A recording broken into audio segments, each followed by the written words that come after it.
Good afternoon.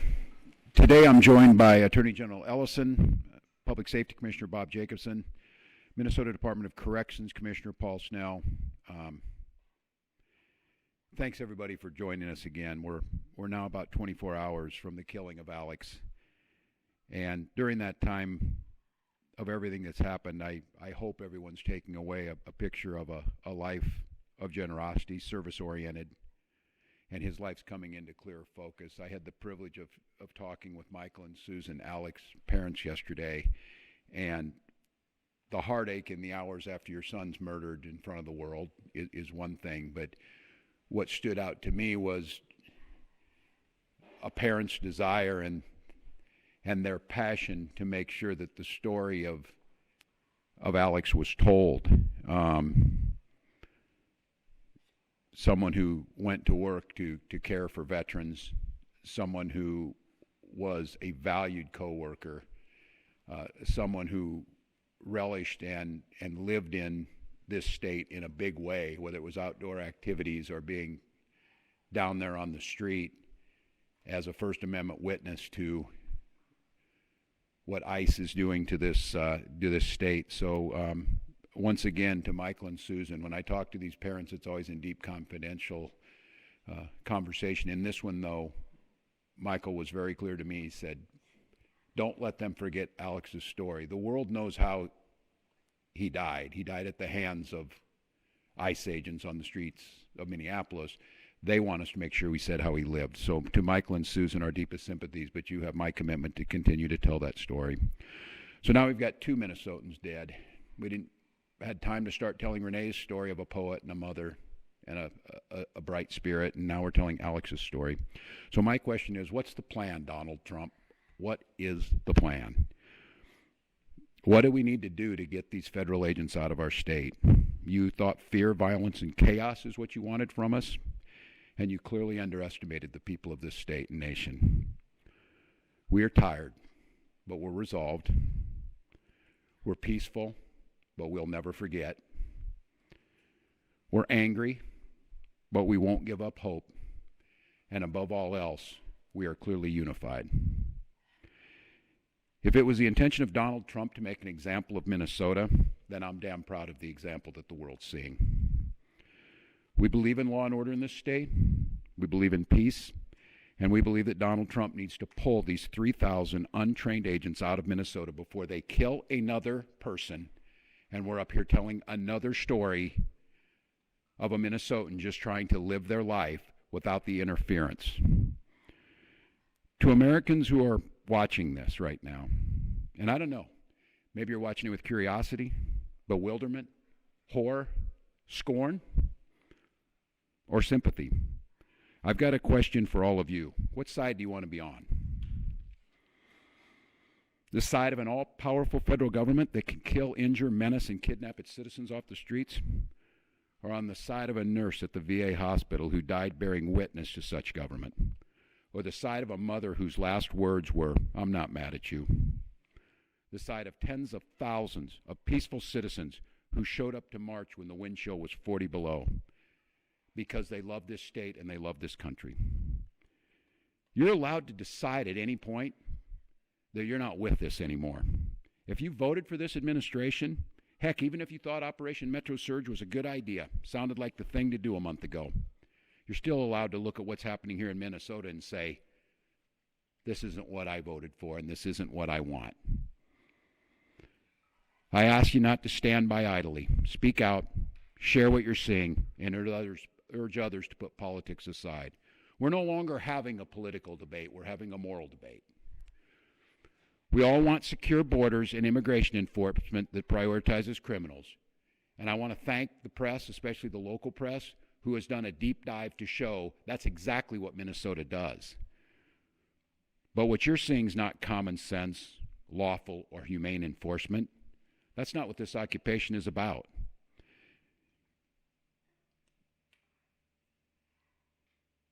Let me say our conversation should not be about, and I know we get asked of what we're doing on there, how many state patrol or police or National Guard I can put on the street. This isn't about how many people I can put on the street. It's about how many of these people, these ICE agents, and whoever else was thrown into this unholy mess, how many Donald Trump can get out of here? Minnesotans, you've won the hearts and minds of people across this country, and you've done it through your peaceful, resolved defense of your neighbors and the Constitution. So once again, Minnesotans, stay peaceful, stay safe. Change is coming, and we can feel it. But this fight still goes on. And I'm just glad today to be joined in person, because it's someone who's been at the side of Minnesotans throughout this and through every other thing we've gone through over the last 7 years. Someone who we describe as the people's lawyer, someone who is fighting this battle for the Constitution, for the safety of Minnesotans in courts every single day. I want to give this over to Attorney General Keith Ellison to talk a little bit about what's going on with the state on some of the lawsuits and what our expectations are in the coming days. Attorney General. Thank you, Governor. Governor Walz, thank you for your excellent leadership during this very, very difficult time, this unprecedented time, Governor, because quite honestly, there's never been a deployment of immigration agents this size in the history of the United States. There have been times in American history where they've deported a lot of people, but a concentrated deployment of ICE agents in one state in one period of time is unprecedented. And therefore, there's no playbook.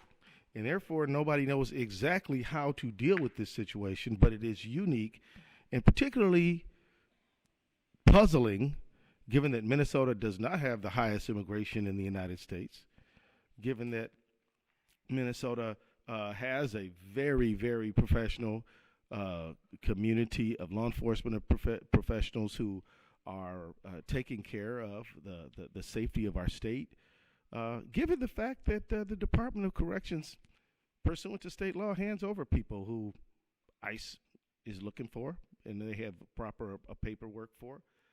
Given all of that, this is a very curious situation and would reasonably lead someone to ask why. So let me talk about Alex Pretti. Alex Pretti was a nurse at the VA. I happen to have a son who's 31 years old who spent 5 years in the United States military as a combat medic. But toward the end of his deployment and the end of his service, he wanted to go into nursing, and so he did. And ended up getting an RN degree and works in the healthcare system here in Minnesota. And when he was at work today and last night, he said, look, my colleagues were crying and in tears, and they took this hit to one of their own very personally. And he said, I did too. He said, I didn't find myself shedding tears, but I could have, because I just was brokenhearted, because I know the service that he and the love and compassion he puts into taking care of the people he took care of at the VA. So, an intensive care nurse, kind, compassionate person to friend and family, described by coworkers as the first person who would jump in to help. And he was our neighbor, and he should still be with us right now. So let me just note that Superintendent Drew Evans of the BCA, another exemplary professional in our state, he is the BCA is the state's investigative agency, and it is their job to investigate crime. They have a specialized unit to investigate the use of force cases. They arrived on site after the shooting and were refused access. They then secured a judicial warrant, a warrant signed by a judge, which has never been needed before, and were still refused access. This is uncharted territory. Now, friends, this comes at the tail end of other offenses, like a shooting in North Minneapolis and another homicide in South Minneapolis, Renee Nicole Good, where they also were denied access to the scene, and investigators are, to this moment, still being denied access to the investigative file. This is not a rash decision for us to go to court and to seek a temporary restraining order from a judge to preserve evidence and prevent the destruction of evidence. I don't care if you're conservative, liberal, or whatever. but you should at least be in favor of conserving evidence in a homicide. And to have to go get an order from a judge to preserve that evidence is extraordinary and should alarm everyone who believes in equal justice under the law and who believes that every person, no matter how this case ultimately is resolved, deserves to have their case investigated to get to the truth of what happened. This is an extraordinary moment in an unprecedented time, and we're doing all we can to step up to that moment. My office represents the BCA and joined the Hennepin County Attorney's Office in a lawsuit last night, as you know, and we moved to prevent the destruction and or tampering with evidence related to Alex Pretti's shooting. And this includes any evidence the federal agents took from the scene of the shooting, preventing the state authorities from inspecting it. We've never had to do anything like this before. Never before. We filed that motion last night and for a temporary restraining order asking the court to take immediate action to preserve the evidence. And last night, within 2 hours of the filing, a judge granted the motion. The Department of Homeland Security and the federal government are now enjoined from destroying or altering evidence related to yesterday's shooting. The fact that anyone would ever think that an agent of the federal government might even think about doing such a thing was completely unforeseeable only a few weeks ago. But now, this is what we have to do. As we said in our filing last night, the irreparable harm we would suffer if the federal government were allowed to destroy evidence is so weighty that any harm to the federal government does not even budge the scales in a court balancing of the scales. It's imperative that we preserve as much evidence as possible so that the state investigators are allowed to access the evidence to ensure a fair, thorough investigation. And I will say, I've heard not one single law enforcement or investigative agent in the state of Minnesota say that they won't share information with the federal government. I've heard quite the opposite from the federal government. Now, Operation Metro Surge. As I noted when I started, this appears to be the largest single deployment or surge of immigration agents in the history of the country. And as a result, tremendous damage has been inflicted upon our state. We've had 2 killings within 2 weeks in an additional non-lethal shooting. We've had countless numbers of people who have been stopped and had the demand for their papers, to have to show their papers in America. We've had door-to-door knocks where people have their homes barged into without cause of right. And we've had stores have to shutter, students not going to school. We've had reduction in employees going to their job sites. We've had jobs being, little markets being shut down, restaurants being interfered with. We've had a countless number of harms. And so we took the action of suing the federal government over Operation Metro Surge. And tomorrow morning, I'm going to be in federal court with my team arguing for a restraining order against Operation Metro Surge. I filed this case almost 2 weeks ago, and this will be our first hearing. The lawsuit we filed is one that is caused by the unprecedented nature of this surge.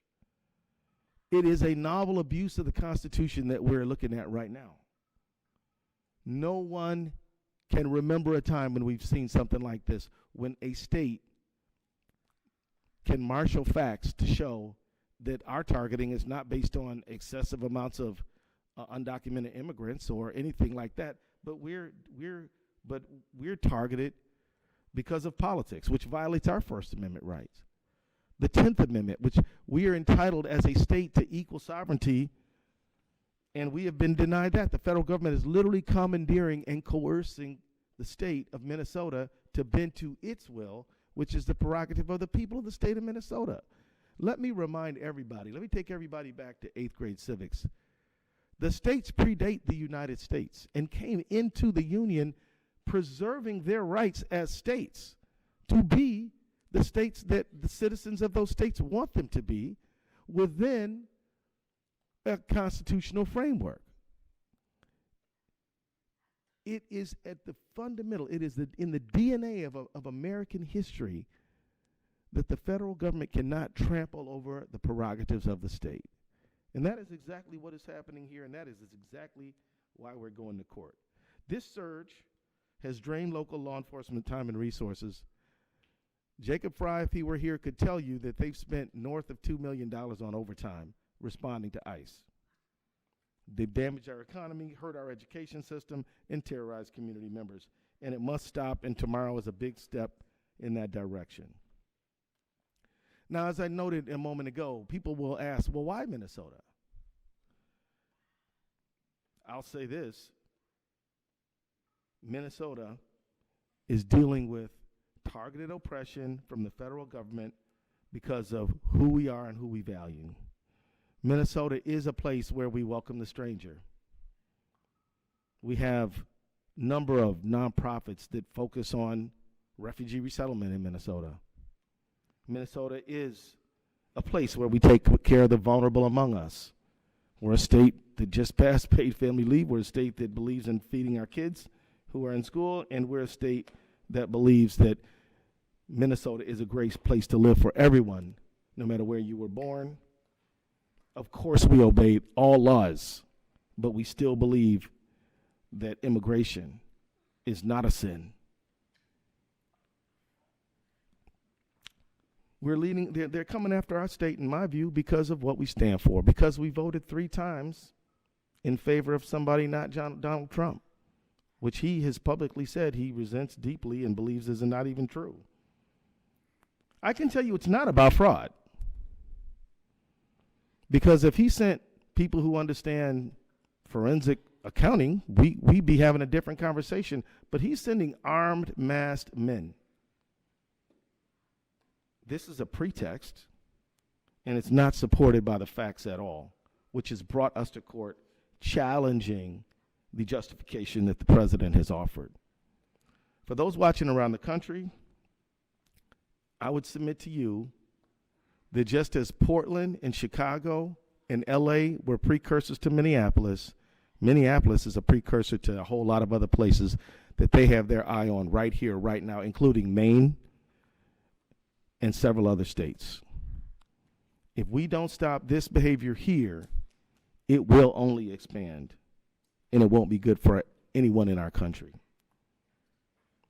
Minnesota is staying strong, and I want to join Governor Walz in my just pride in being a Minnesotan. No football game victory could ever make me feel as good about our state as I do about people standing up, helping their neighbors, engaging in mutual aid, giving each other rides different places, making sure that there's enough groceries, protesting, using their First Amendment rights. This state has a lot of spirit. And Minnesota nice is a real thing. I wasn't fortunate enough to be born in Minnesota. I was born and grew up in Michigan. And I can tell you that this state has a lot of nice people. It really does. And a lot of people who believe in taking care of their neighbor and welcoming the stranger. And as we see right now, resisting tyranny. So I just want to say that as the courage of protesters and others who are helping their neighbors is so evident on the streets of this great state of ours, we at the Attorney General's office and in Minnesota state government can do no less than match the courage you have already shown. And we will not back down, we won't blink, we won't bow. We will stand firmly on our constitutional rights and in favor of Minnesotans. We will do that in the ballot box, at the courts. We will do that in the streets in a peaceful, legal, First Amendment protected way. And we will do it in a multitude of ways. But one thing we will not do is we will not back down and we will not bend. And so let me wrap up by saying this. We will never forget Alex Pretti. We will never forget Renee Nicole Good, and we will never forget any of the Minnesotans who have suffered so unjustifiably in this time. Minnesota is a great place. That is why I believe we've been targeted. But it's not going to work. And we'll be in court tomorrow arguing for the rights of every Minnesotan to stand up and be the generous, courageous people that we are. Thank you. Thank you, Attorney General. We'll be glad to take some questions, folks. Tom? Walz, you got a letter from Attorney General Pam Bondi making several demands, I guess you would call them, regarding sanctuary cities, regarding fraud and voter rolls. Your response to that, and is there anything you can do to meet the Trump administration at least part of the way to try to turn this temperature down? Well, first of all, it's not a serious attempt, and the Attorney General sent that in. I would thank the local folks and Commissioner Snell. Thank you to you and your team over there. In that letter, they talked about, you need to hand people over who are in your jails. They're taking credit for people that we've had in jail for a long time. We always hand them over, and the commissioner very clearly. So they're lying. They're lying. This has nothing to do with fraud, as the Attorney General said. They're not sending us forensic accountants, and these are things that have been we're dealing with now and have been for quite some time. So look, it's not a serious attempt to get at this. The way to fix this is get these folks out of here. We've continued to work with them. They asked us for these numbers. We provided them. We continue to show, and they're not serious. And look, I think everybody understands what the last request was, totally unrelated to anything on the voter files. This is, again, as the Attorney General said, Donald Trump telling everybody that the election was rigged, who started all this nightmare for America. Has nothing to do with it. And I would just give a pro tip to the Attorney General. There's 2 million documents in the Epstein files we're still waiting on. Go ahead and work on those. For you or the Attorney General, if they're not honoring judicial warrants, how can you trust that they're going to be honoring this temporary restraining order? Well, that's a good question. I'm glad you asked it because, since Trump 2 began, and even including Trump 1, we filed a lot of lawsuits. We're north of 50 now, and they've been on everything from birthright citizenship to SNAP to things like the National Institute of Health to EV to all kinds of things, and they've been complying with the orders. Now, I will say, the foot drag, we've had to threaten them with contempt a few times, and I'm not saying that the compliance has been good. I am saying that open defiance of court orders is not something that we've experienced. And so I have every reason to believe that they will obey the court order. Now, if they don't, we have recourse, and we'll pursue that recourse. On a deeper level, your question, I would simply say this. Just because they may not do the right thing does not absolve us of the responsibility of doing the right thing. We're going to seek legal recourse, and if they disobey a court order, then that's on them. But we're going to seek those orders, and we're going to insist that they be followed. Local sheriffs have said they lack the legal authority to honor ICE detainers, and that's something that Attorney General Ellison has said as well. They lack the authority under Minnesota law. Is that an authority you could just give them? Could you pass a law? So really, the key issue here is I think most sheriffs in the state do fully honor ICE detainers and provide notification. The issue becomes when they have a lawful reason to be released, bail, released by judicial order. The jail cannot hold that person beyond that point in time. That's the fundamental issue. There is not a lack of cooperation. There is just some legal boundaries. We've had some conversations with ICE about this. We think that there may be some things that could be worked out, but I don't think that's the core issue that we're really dealing with here. Can I simply say that it puts Minnesota in a very difficult position, because if such a person were held beyond a period of time when the state court has the authority to hold them, then the state court is exposing itself to liability. So ICE just has to show up and do its job. That's the fundamental question here. And that's the fundamental argument they keep making. We cooperate. We don't do their job. You saw it this week with rural, conservative Cottonwood County. Sheriff had someone, told them this person's time is done. We can't just hold them indefinitely. It's against the law. So we're going to release this guy. Come and get him. They're too busy up here doing what they did yesterday to go pick up someone who actually should be removed from this country. And I don't know how many times they try and confuse the people across this country. It's their job to do immigrations and customs enforcement. It's law enforcement's job to do law enforcement in Minnesota. They are not doing immigration enforcement, saying we should be doing that, while they're apparently now trying to do extrajudicial law enforcement on our streets. So this is a red herring. It's untrue. The Attorney General of the United States put falsehoods into a letter she sends to me that we are doing what's asked of us, but we're not going to do your job for you. We have other things we need to do. Attorney General, how concerned are you, getting back to the evidence in Pretti Right. case, that you might not get access to his camera footage and that you might not get to the bottom of whether he was carrying an ID or not? I am deeply concerned about the preservation of evidence, which is why we went to court last night.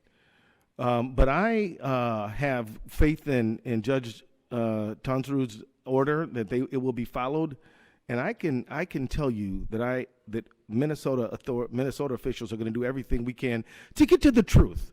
And again, as a prosecutor, I am not allowed to say what the final outcome is going to be. We have to get the evidence and find out. But if you're asking me, Tom, if I'm concerned, you better believe I am concerned. But look, they've got the order. Now they're going to defy the court if they don't follow it. You met with Vice President Vance when he was in town on Thursday, I understand. I did. Can you tell us about what the tenor of that meeting was? His goal was to turn down the temperature. 2 days later, there was the shooting. Well, I guess it didn't work, huh? I mean, here's the thing. Governor Walz and I were in Congress together for 12 years before both of us went to go serve in state government. We're used to talking to these folks. Why not see if there's something that can be arrived at? I can tell you that it was a polite meeting. I can also tell you that I walked out of there thinking that we probably weren't going to get anywhere. Because quite honestly, a few hours late, not even hours, a few minutes later, he just got up there and just articulated the same talking points he made to me in the meeting. I tried to correct him. He didn't want to hear that.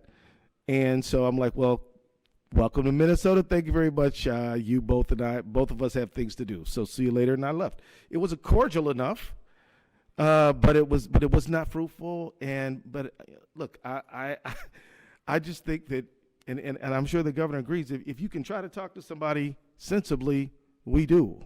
But that one didn't get where we had hoped. Yeah, Lauren Gurley here from the Washington Post. Do you know if the federal agents who were directly around Pretti during the time of the shooting are still out on the street in the Twin Cities or anywhere else in Minnesota? Any of them? Don't know. They don't talk to us. They don't tell us. They don't. With the BCA being denied access to the scene after getting a warrant, is there recourse for them that way, or do you feel that this restraining order that you obtained requiring the federal government to preserve evidence is that recourse? So there are certain legal strategy decisions that I'm not at liberty to just go on about in a meeting like this one. What I can tell you is that both the warrant and the TRO are evidence of our resolve. And we are going to get to the truth of what happened to Mr. Alex Pretti and to the truth of what happened to Renee Good and that's what we're pledging, and we're going to use every legal means to do that. So I can't tell you, I'm not at liberty to tell you what you're asking me, but I am here to assure the public and who's listening that we are going to get to the truth of this matter, and we won't be deterred and we won't be denied. Ellison, we did see BCA agents at the shooting scene this morning. Can you confirm what they were doing there? Absolutely. The question is about whether or not the BCA agents were on the scene of the shooting this morning, and they were continuing to collect evidence that they've seen. They're also doing some canvassing of the neighborhoods. I don't want to get into any more of the investigative process in this, but at the BCA, we are going to continue to investigate this shooting based on whatever evidence we're able to get, and we appreciate the Attorney General assisting us with the temporary restraining order to make sure that the federal government is retaining evidence that will be available, we would assume, to us at a later time. But the investigation will not pause. We are continuing to work on anything and everything that we possibly can. I'm just going to close. I'm going to close with one thing that I promised the parents with Michael and Susan. And I speak to all Americans on this over these last 24 hours, what you saw. You're now knowing more about this young man, beloved by his family, accomplished ICU nurse, skillful in ability to work with veterans, someone who's beloved by community, no criminal record, lawful firearms owner. And you know what you saw. And then you heard the most powerful people in the world, certainly in this country, President, Vice President, Greg Bovino, Kristi Noem, narrate to you what you were looking at, that this was a domestic terrorist, crazed, running at law enforcement with the intent to kill massive numbers of them,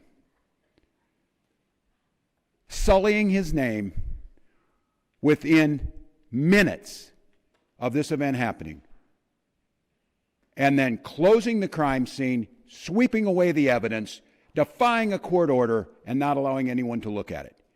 I don't care if you are conservative and you are flying a Donald Trump flag, you're a libertarian, don't tread on me, you're a democratic socialist of America. This is an inflection point, America. If we cannot all agree that the smearing of an American citizen and besmirching everything they stood for and asking us not to believe what we saw, I don't know what else to tell you. This has to be the moment. Your government, here in Minnesota, I've made it clear, I'm accountable for things that happen here, and I will take responsibility for that. Someone has to be accountable. Someone has to hold the final decision on this. And sitting behind a keyboard at 2 a.m. and besmirching a VA nurse and a son and a coworker and a friend is despicable beyond all description. This is not we need to see both sides. This is not we need to wait for this. This is basic human decency. And at this point in time, I'm just asking, try for a moment to set aside the political side of it and go back and ground in the humanity of this. This family has gone through enough, and to have the most powerful man in the world drag their dead son with absolutely no evidence and gaslight the entire country, this is enough. And I would say, President Trump, you can end this today. Pull these folks back. Do humane, focused, effective immigration control. You've got the support of all of us to do that. Let our law enforcement continue to do what they do, making Minnesota one of the safest states in the country, one of the best places to live. Allow our children to go back to school. We have got children in Minnesota hiding in their houses, afraid to go outside. Many of us grew up reading that story of Anne Frank. Somebody's going to write that children's story about Minnesota. And there's one person who can end this now. And I'll go back to it again. please show some decency, pull these folks out, reset this situation, and allow us to do the job that the Attorney General, myself, were elected to do, protect the people of Minnesota and carry out the laws of Minnesota. We'll be back with you when we get more information.